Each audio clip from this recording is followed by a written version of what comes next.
Hey, buddy, do you like to swing? Come with me. You're listening to Emma Claire, the best of all things swinging on Prohibition Radio.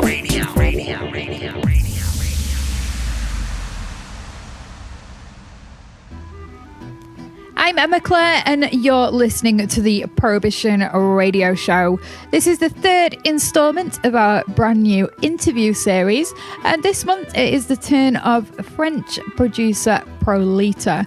Now, if you're not familiar with ProleteR, he successfully crosses over into the hip-hop and electro swing scenes, combining both genres for his signature sound that has earned him respect across the board. He's released numerous EPs and worked with some of the biggest names in the business, from Chinese Man to Boogie Belgique, the list goes on. So I am super excited to welcome him to the Prohibition Radio Show. That's all for me, and I shall hand you over now to Nanook and ProleteR. What's that you say? You gotta turn on the radio. Okay. You got to listen to Prohibition Radio with Emma Claire. You got to listen to Prohibition Radio with Emma Claire. Bonjour, Ben. Hey, Chris. How are you? I'm good, thank you, sir. How are you? Yeah, I'm fine. That's my first time on Zoom, actually. So I'm like, okay, how does it work? Okay. But, I'm fine right now. You found it. Perfect. Thank you for taking the time to talk to us. I know you're busy. You're welcome, man. You're welcome. Starting from the top, for the fans that may be new to your sound and you as an artist, tell us a little bit about where you're from and how your ProleteR project started. Okay. I'm from Toulouse in the south of France, and ProleteR started about 10 years ago. I've been, for the first part of my life, I've been a guitar player, and I gradually switched to production and, home studio stuff, beat making. Yeah. And by the end of the year 2000, I was at a turning point in my life, and so I don't know how to explain the birth of it. It's been one of my life goals at some point to release. I had some classics in my head, like RGD2, Dead Ringer, like Introducing by Shadow. Oh, good album. yeah. And at some point in my life, I made a promise to myself to, be able to make some this kind of music and release it, at least for me to say, okay, man, you made it, and now you can go on with your life. But things turned pretty cool for me because when I released my first EP, I was able to quit working a regular job. I was able to live by my music and be a full-time producer. So, it changed my life in so many ways. Even if I'm not a major artist, I'm nothing but an independent niche artist. But as far as I know, that's a lucky life. Yeah. So your first EP, that was Curses from Past Times. Yeah, exactly. That's it. And you put that out yourself, didn't you? That wasn't on a record label, so that was like your passion project. Yeah, that's it. And by this time, I was still working. I was a factory worker, and so it was a complete change of life. That's it. I can imagine. Big change of life. Your website describes you as old school swing, jazz, heavy hip hop.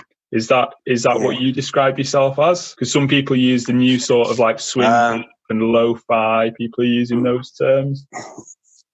Yeah, mostly people use the electro swing. Actually, Not that I like it so much, but as far as people are happy with it, I can complain.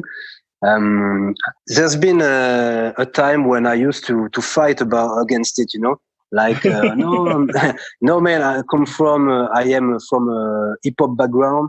I consider myself as a beat maker, And and so being called an electro swing producer, at first it was like a bit of a punch in the chin for me. But in the end, some friend of mine, I was talking about this with him one day, and he told me, "Man, what are you complaining? You know, people like your music. That's the most important of it all. So whatever they want to call it, it doesn't matter." And I was like, "Yeah, man, you're right." So I mean, yeah, myself, I think I can, I can deny that most of my stuff is swing, jazz. Mostly, it is influenced by this genre. So that's okay. If you want to call it electro swing, if you want to call it swing up, if you want to call it jazz hip hop. I don't think I fit so much in the lo-fi scene because actually I think most of the producers in the lo-fi scene look down on me. But anyway, I'm like I'm in between. So and you're happy with that? yeah. I am now. I am happy. I am in peace with that now. Yeah, for sure. Yeah. So, with your Facebook and all your imagery on your albums, we see a lot of like graffiti influence, with your logo. And yeah, sure. I mean, I've been to France lots of times. I appreciate there's like a big street culture and urban culture within the cities. Yeah. And you've sort of mentioned you feel like you came from a hip hop scene, which is obviously like big street culture. Tell us a little bit about the French scene as a whole, how it all fits together. Is that a big influence overall, do you think? Yeah, sure, definitely. It had a huge impact on over me. I was a metalhead actually. Just yeah. Till my 20s, I was a metalhead. So it was a big change when I discovered at some point I could make music in a different way, by being a one-man instrument, a one-man orchestra, discovering home studio samplers and stuff, and most of all, discovering how hip hop was made, because it was nothing but obvious to me at some point. And when I fell into that, it was such a major discovery for me as a musician, because I was like, man, I can be, I can be 30 instruments by myself. I can be, it was fulfilling some kind of dream. It was pretty much of a dream for me. So, like yeah, definitely. But to answer directly your question, yeah, sure. Street culture is the part of me. I don't come from the street, but I embrace the culture, and I made my way into it because I have a lot of friends that are graffiti artists, a lot of other friends that are also into hip hop, being a producer, being MCs or whatever. But most of my dear friends are in the graffiti scene. And we, at some point, we have been obsessed by boom bap, by street culture, slang, imagery, and clothes, and everything that belong to the street culture. So yeah, definitely something big for me. And you've also taken a lot of influence from, the classic old jazz and swing from before our generation. Do you think it's an equal influence, or do you always come back to more modern stuff, or do you always go back to older stuff first? I mean, I wouldn't opposite the two, because for me, it is such, it is the two sides of the same coin, actually, because when you're a producer, I stopped being into the jazz and swing culture, music, at least, thanks to the hip hop, thanks to the street culture, because I was not so much of a jazz head at first, but when you start being a producer, you obviously you made your way digging all the records, going to thrift shops and digging for whatever you can find for so cheap money, yeah. And And once I get into that, by sampling, I discovered all the jazz music from before, and I fell in love with it. And now, I think I can consider myself as a jazz enthusiast, at least, because I have many references. I have so many records in my basement that are mostly swing and jazz, from swing and jazz. Yeah. And so, definitely. But I wasn't at first. So the hip hop made me fall into it. So, but once I discovered it, I was like, man, that's such amazing music. That's so deep and rich, Yeah, for sure. With the modern hip hop, I mean, what was influencing you at the time that you discovered it? Was it people, was it American scene, like, big producers like ProleteR, or was it more people? Or was it more people local to yourself? At first, yeah. Of course, it is the masters of the master producers, like you said it. Primo is a big influence for me, as well as at some point, in the early years. I mean, because I know this is a touchy issue now, but Kanye West has been a big influence on me. Pete Rock, of course, but all the masters of the scene, and mostly I came to it by them, by the big names, and then in the second time I discovered more of a local scene, and the first one I'd like to quote because it's from my hometown, and at some point, when I was starting to grow the ProleteR project. And, and I was thinking, okay, man, I want to do things, but, I want to do things the right way. I want to make something I'm proud of. And at this moment, I wasn't even in my thinking about making a career or whatever. I was just thinking about making some good music and something like you made a piece of work and you're like, okay, I'm happy I have done that. So, yeah. And so in the ProleteR early years, Altarba, which is a French beatmaker from Toulouse, from my hometown, was a big influence on me because he was close to me, and I was like, okay. And he was such, he's such a good beatmaker. I mean, he's got a very particular style, very rough, very unclean. That was my entry at some point in the more local scene. I think it's good to have a balance of influences. Obviously, with the large producers like, Primo, RZA, they are very, very good and they're a big influence, but they are from a different culture, really. Obviously, still hip hop, but the hip hop over there is very different to, your friends in the same city who are maybe they've not got the budget, they've not got the reach, they're just doing their thing locally. So just swinging back to something that we were discussing before we started this interview, for the people that are interested in an update, last year you posted on Facebook about having some ongoing challenges clearing some samples that you'd used in your productions. Now, for those that are interested, have you got an update on that situation? Actually, I have one, and I apologize to the people because I made them aware of the situation, and then I've been quite mute about it. It's not that I want to cover things. It's just that made me take a step back from my social network life, at some point.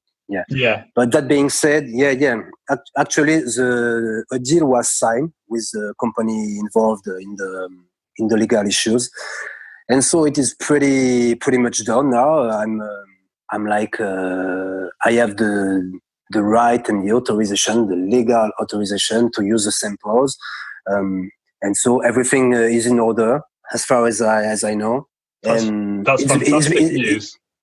That's really great news, but it's been it's been some process because I have to hire a lawyer for the first time of my life, and I now that I have some kind of distance about it, and time has passed, I'm like, okay, and I feel bigger as a beatmaker because I mean, I've experienced it all, at some point.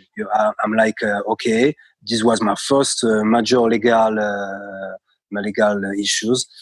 You've learned something through the process. Yeah, exactly. That's what I wanna say. Yeah. Yeah. So you've learned something through the process, and I suppose it's good news for not just your fans and yourself for obviously having access to the music and being able to enjoy it, but it's good news in future because you now know a lot more about, the situation that you're in, how to avoid it in future. And it's good news for obviously ProleteR moving forward as well. Yeah. That's it. In the end, that's the most important part is that I am now ready to move forward with my music, and I think it is important for the upcoming producers listening, because the work is not going to stop because you have some kind of copyright claim or whatever.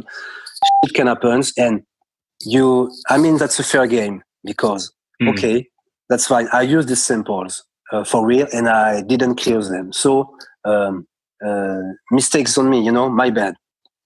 I can deny. I've been legally, at least, I've been. It's been a misuse. So you have to remain confident in your music and what you can do, because at some point I was feeling not depressed. It's not the good word, but I was feeling a bit,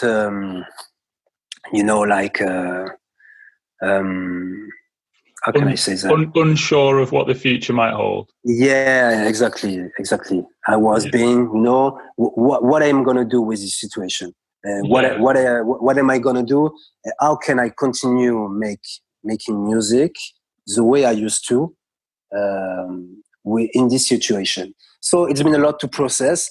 And as that it's done, I think, I think stronger as a beat maker, and actually a lot of beat maker mates call me lately to say, okay, man, I would like some piece of advice because some guy asked me, and you can believe me. I think I am now, it is quite safe to say I am some old cat in the scene.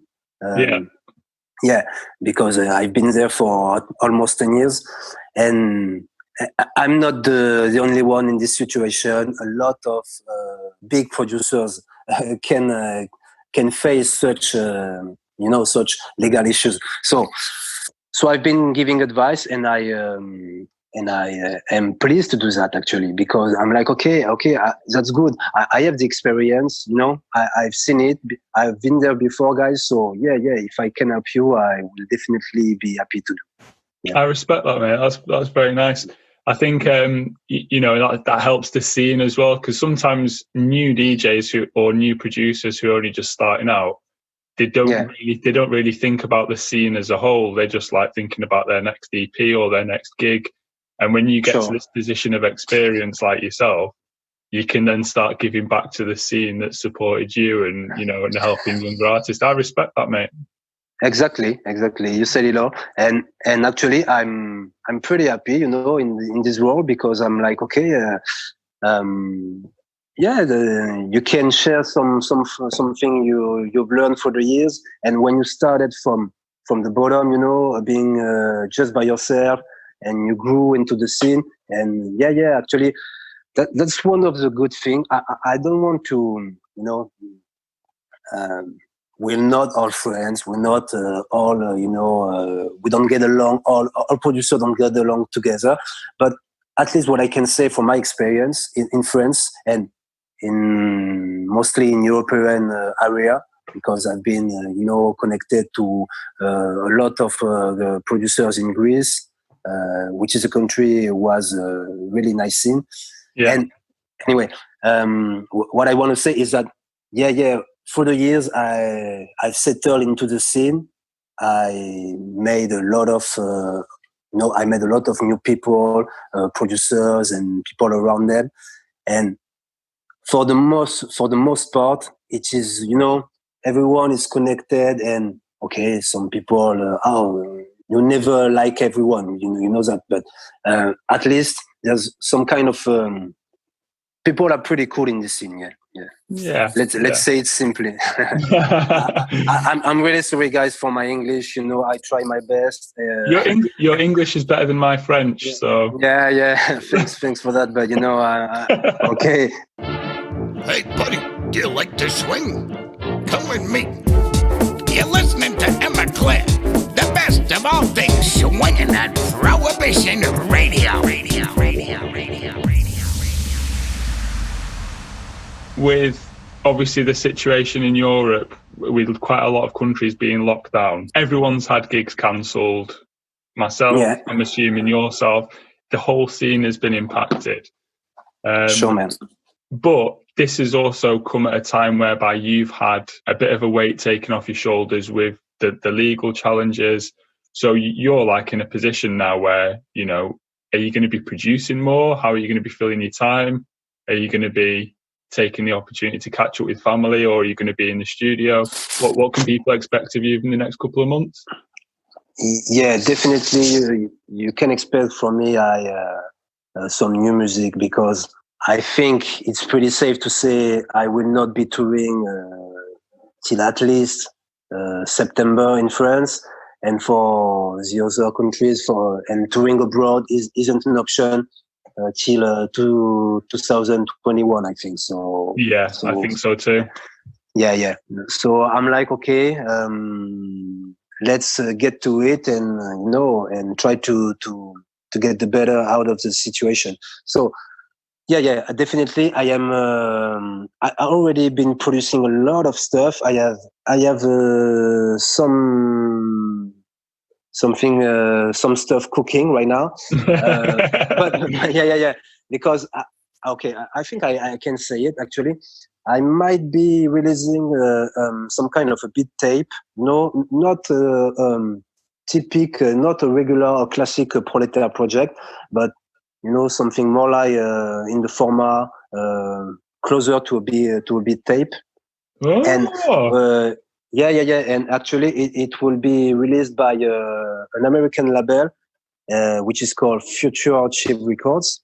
And you can know them maybe for their work. They've been releasing the latest project of Blockhead. Oh, fantastic! Which is if we talk about influence, is obviously an influence for me, and so that's pretty cool to be next to him in the roster. I've got this. I've been mostly, for the most part, last year and until now, I've been doing remixes for a lot of different artists, going from Boogie Belgique to the French guy Super Chill. I am now remixing another French rapper. I have a remix for an upcoming English singer. She's not very in the same style as me, so that's a bit of a clash of the culture. I can say that was interesting to challenge myself, trying to make to remix something that is not very close to my scene. Yeah, I like that, because that pushes you as a producer as well, doesn't it? You have to think of new ways around different challenges. And exactly, and it's pretty exciting, because you're like, okay, I know how to remix some instrumental hip hop, but I don't really know, because I never done it till then, how to remix some kind of electro pop English singer. So I'm like, okay, not really my stuff, but yeah. This is exciting. I think your fans are going to be really, really excited to hear that, because that sounds, like you say, very different to the traditional ProleteR. So, talking about new projects, I think on YouTube maybe 2 or 3 weeks ago there was the Badass Girls collaboration. Sure, man. And that was with like a lot of like live instruments. And was that just was that a group of your friends, or how did that all come to happen? Just before the lockdown and the coronavirus shit, we were working on a new stage project with all these people you see in the video. Yeah. And the idea was like to go deeper into the approach of ProleteR as a live band. Yeah. Nice. So yeah. So we were actually working on a 1.5 hour long set with the musicians, so a trombone player and a saxophone player, plus the MC that you can hear on the Badass video. And we were supposed, to record a 1 hour full set of video and release it on YouTube, so as to promote it. And maybe trying to book shows wide, all over the world with it. So it was a bit of the year, the challenge of the year for us. Yeah. And so now we're like, okay, as we said before, we're trying to find another way to maintain the band alive, even if we can tour with it right now. So I think we will be releasing more videos of it. We have already another one in work. Nice. And at some point maybe we will do more. But yeah, it was not supposed to be a one shot. It was really supposed to be a live project. We were hoping to tour with it. Oh, that's exciting, and something to look forward to after the lockdown. Everyone's going to be excited to see that. I think what struck me when I saw that on YouTube was your YouTube channel is pretty huge. You've got like 30 million views, 115,000 subscribers. And do you enjoy using YouTube as a way to get your music out? Is that your favorite social media? By now, it might be, yeah. I'm some kind of a shy person on the social network. I beware a bit of the social network at some point, in my personal life. So I'm like, okay. And YouTube is, from the beginning, for me, YouTube has been the first network where it happened for me, The very first boost for my career happened on YouTube. And I think I have some kind of gamer community following me, and they're pretty because of some of the soundtrack. Because in the past years my music has been used in so many gaming videos, so I think I've become some kind of a classic stuff for the gaming community on YouTube. And this is a big community actually. I think I can say YouTube is my favorite network. I like because it is very spontaneous.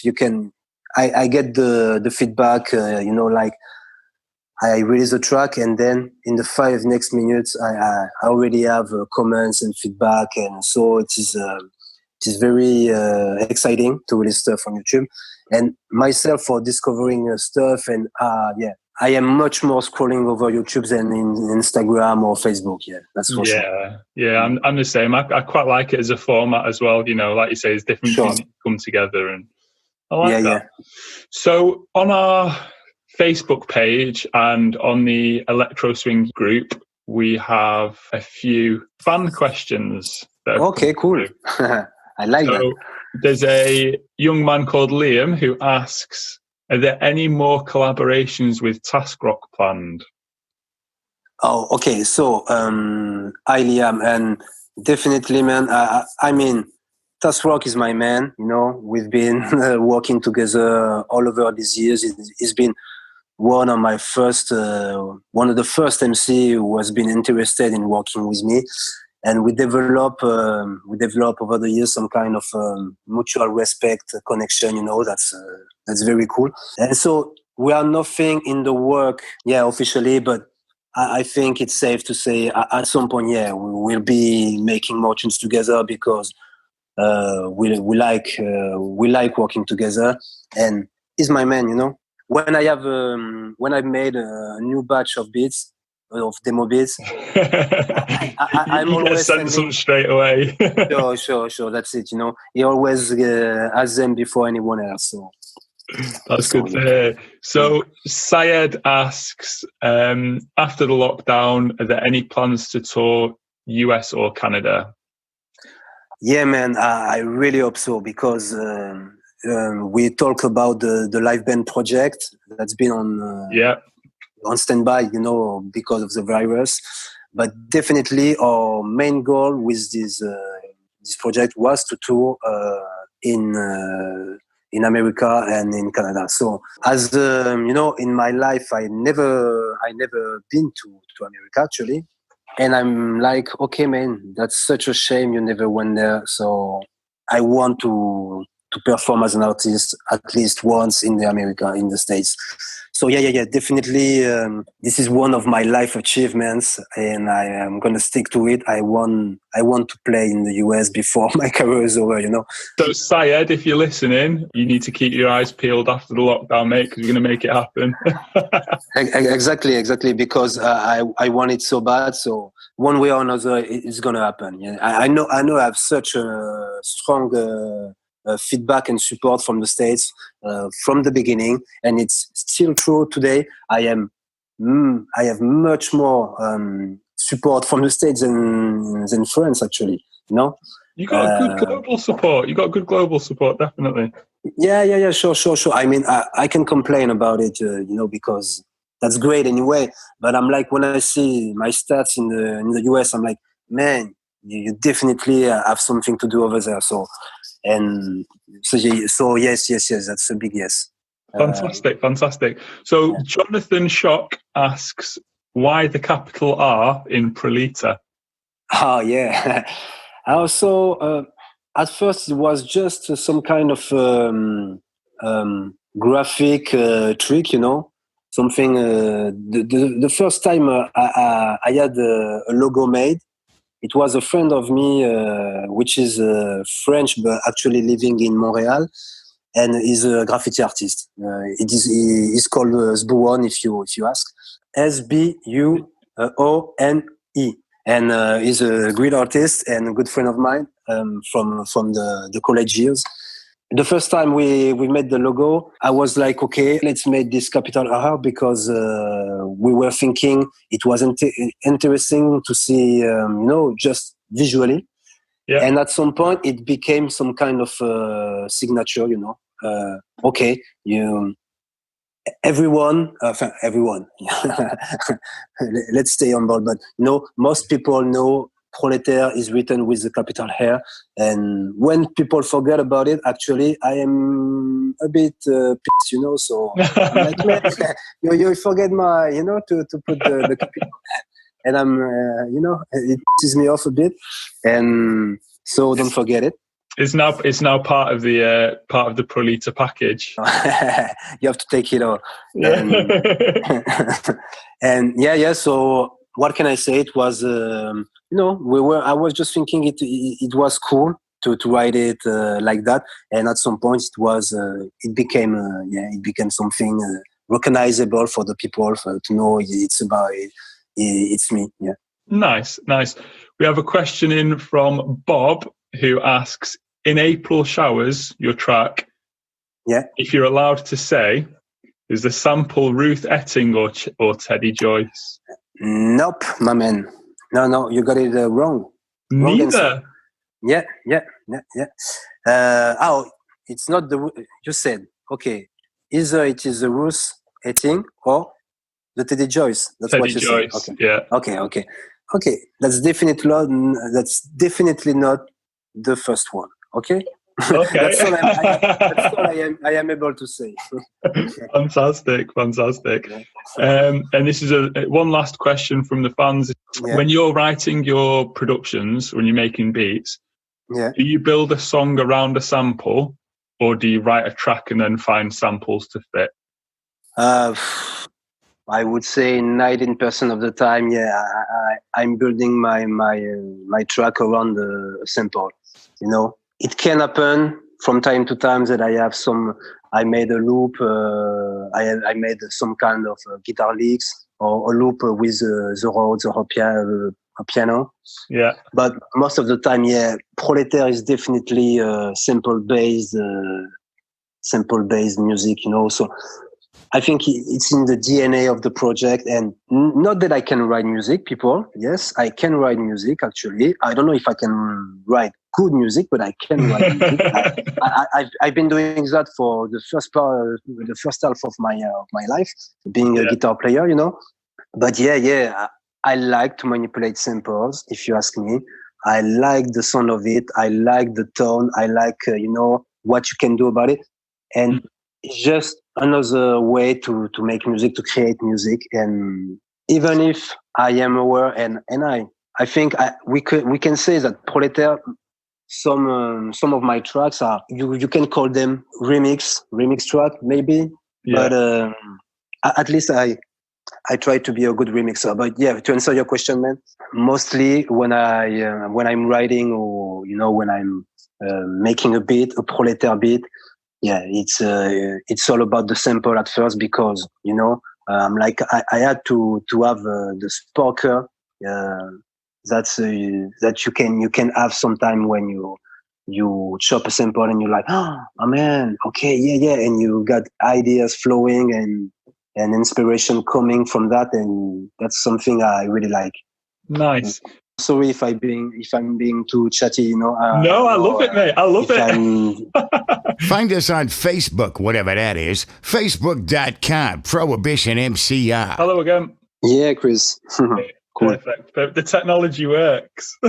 yeah, that's all about it, because if I have no technology, I can work, and I'm like, so lockdown is going to be very, very. Yeah, for sure. I mean, that actually is interesting. It leads on to one of my own questions after those fan questions. You've got this contrast between analog and digital, the processes that you use. There's a lot of sampling, there's a lot of modern technology, but then you also like to press onto vinyl, and there's a lot of sort of analog influence. Is that something that you've done on purpose? Do you like having both of those sides? Sure, definitely. It's a digital world. I hear that, and I embrace it as well, because I'm happy to have such thing as a very powerful iMac and some software very powerful and easy to use, as Ableton or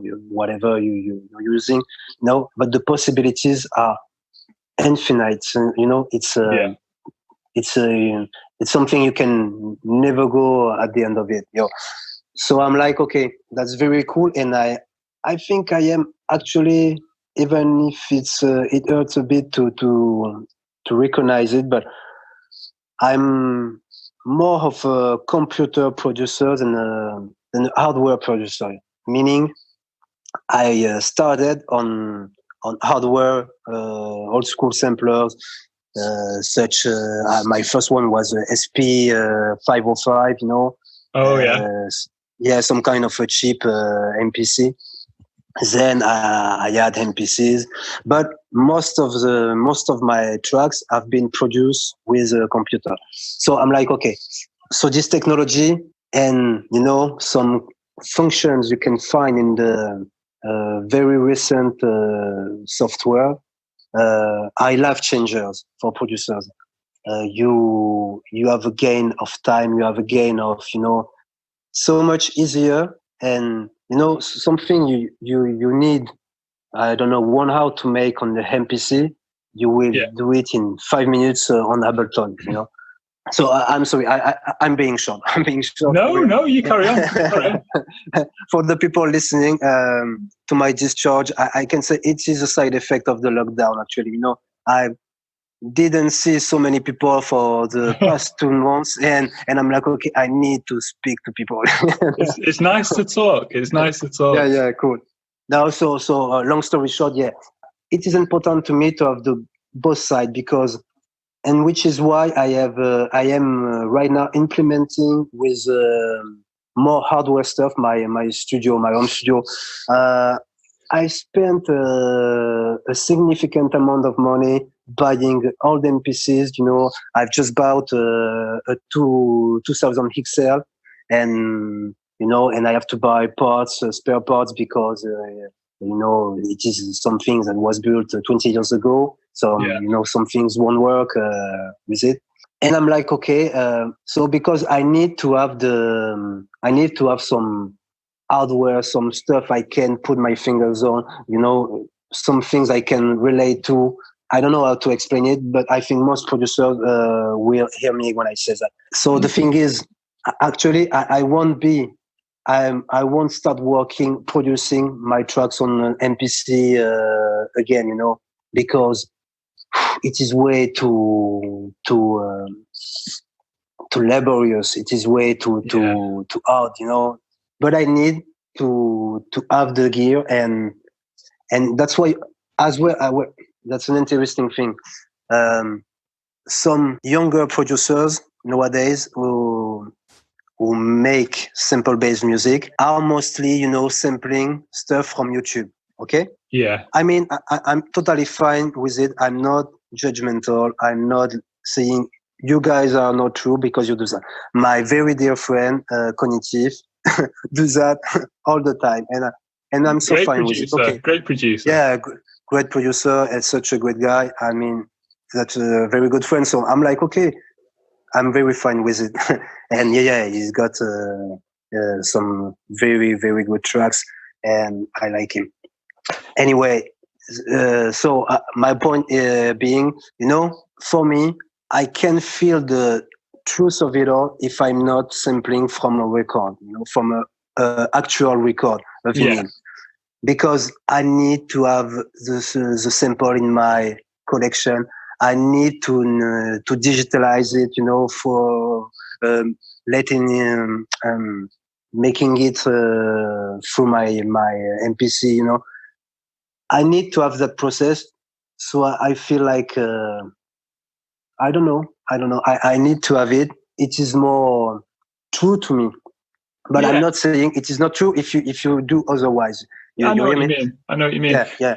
When I first started producing, maybe 99, 2000, thereabouts, I had this idea that I always wanted to use hardware. I got a sampler, like a rack mount Yamaha A3000 sampler, and I went all this rack mount route, EQs and all that. And it was really nice because you get to touch it and it feels real, and it's got knobs and it's got dials and it's got flashing lights and it feels real. But sometimes it would take forever just to get an idea down. And you'd get the sampler out and you've got to record something and you've got like 3-second memory. Yeah. It's good in a way because then it forces you to get creative and to think, of ways around. Can I shorten the loops? Can I just use little one hits and all this whole process? But there's something to be said for just sitting down in front of a laptop and getting your ideas out really quickly and really efficiently. And, and having that changed quality of sound that just sounds clean and modern and, so I get what you're saying, having that balance between the workflow and the actual ability to use it properly as well. Yeah, that's it. No, you said it all, and it could be a very long talk actually because don't get me to that because I'm like I'm gonna speak forever because that's pretty much some kind of some of the things that I am being obsessive with, and yeah, but definitely. I think the danger, I don't know, danger is not the good word, but I think you're going to understand. One of the danger of the all digital world, and I'm not, once again, I'm not like, oh, it was so, it was realer before, keep it real by using an MPC or whatever, or by sampling vinyl records. No, man. Do whatever you want, and if you manage to do some good music, I don't mind how you made it, That's the point. But my fear is that all digital and the ever-expanding functionalities of the software to make music are going to make generation of programmers and not producers, You hear me? Yeah. Because I'm like, okay, there's some young people who are 10 times better than me, doing Ableton stuff, They like, they know all the shortcuts, they know everything you can do with the software. And that's very cool. That's very good. I mean, I'm not complaining about it, but I'm just saying at some point, maybe just take time to think about it, because I don't want a software to make music instead of me, That's what I'm saying. I like that. I respect that. So if you had one bit of advice for a new producer who's just looking to start, would that be it? Yeah, probably. Because I would say, guys, don't try to, it's just a tool. Use things as a tool, and the main focus has to be the music and the sound I mean, we have such classic records that have been made on MPCs, you know, everything on MPCs from bass line to the sample chop to the drums. And okay, that was another time, and I'm fine with it, sure. But as you said it, when you have a little less tools, you are forced to being more creative and to find ways, you know, to get the difficulty away. So think about your song and don't think about, because we don't want producer to all sound like some kind of Ableton generic song, you know. You hear me? I'm like, okay, that's very cool, man. You know all the function. You've seen it all, but I'm like, okay, your song is not really hitting me because it's so like the song I've heard, you know, 10,000 times this year. Yeah. And actually, I think my advice for upcoming producer will be guys, it sounds a bit of cliche, but I think that's true. Try to dig your own song, you know. Don't matter. Stick to something, because the only way you're gonna be recognized for your work as a producer is by being different from the others. I'm so far from being the best producer. Kids can be better than me for, you know, EQing, for, you know, post-production, and for whatever effect you want. But I'm like, okay, but I have a song. At least, okay, maybe my song is shit sometimes, I don't know. But at least I've got my signature song. And that's something that's very important for me, because I think one of the reasons I was able at some point to be to make it in a way, you know, to be recognized as a producer and for people to enjoy my work, is that because I have a song. I have a typical song. Yeah. You have to go after that, guys. I like that, because some people make the mistake of thinking, well, if a certain sound is popular, I'm going to try and copy that. I'm going to try and emulate it. I'm going to try and sound like that other producer. And then they miss the opportunity to put their own personality into their music, you know, and all the great producers that you look back on have their own sound and their own personality comes through in their productions. And rather than copying other people, they were maybe finding new little tricks or new little techniques to try and sound different, to separate themselves. Exactly, man. So I think that's a really good point. So that's all about it. And yeah, all the producer, the names that no one discuss, you know, we can all agree are masters.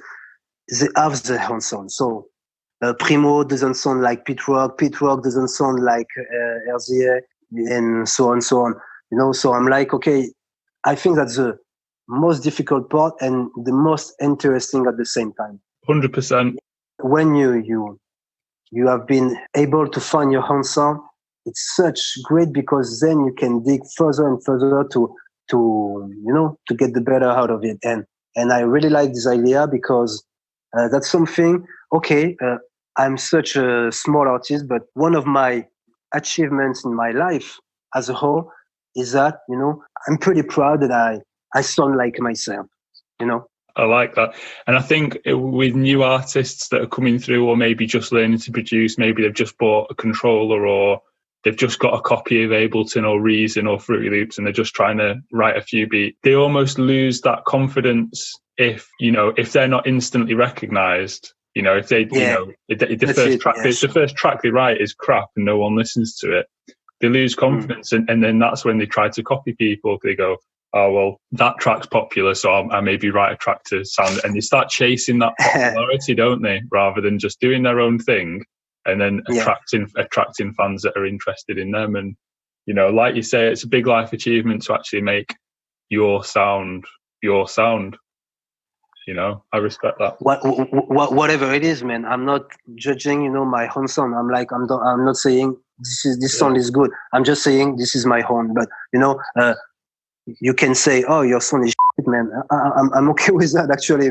But it's yours. But it's fine. Yeah. It's fine. I like that. So we've got a few quick questions. This is just like a little quick fire round that we do. Okay. Whiskey, beer, or wine? Whiskey. Whiskey? What whiskey? Yeah, Jack Nice. Daniels, and I'm fine. Yeah. Nice. If you could only do one thing in the future, would it be tour or studio? Probably studio. Oh, what was the first hip hop album you ever bought? Oh, that's a good one. Most probably Cypress Hill album. Which one? Temples of Boom? Yeah, surely. That's a good album. Because I was a metalhead, and for metalhead, when I was growing up in the 90s, the only one rap group that was being available, being acceptable, was Cypress Hill at some point, and the Beastie Boys. Yeah. They did very well to sort of cross those boundaries, didn't they? Yeah, that's it. And then the first one that really hit me very powerfully, as a song as well, was Illmatic, the Illmatic. Ah, that's a good point, actually.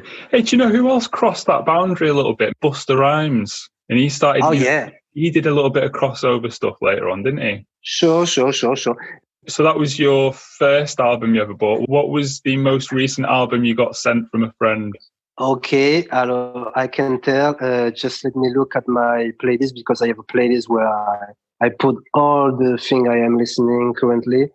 Yeah. You want something recent, because I'm watching my playlist. It is all about Jill Scott, Eric Abadou, Jedila, and I'm like, okay, I'm trying to find something recent.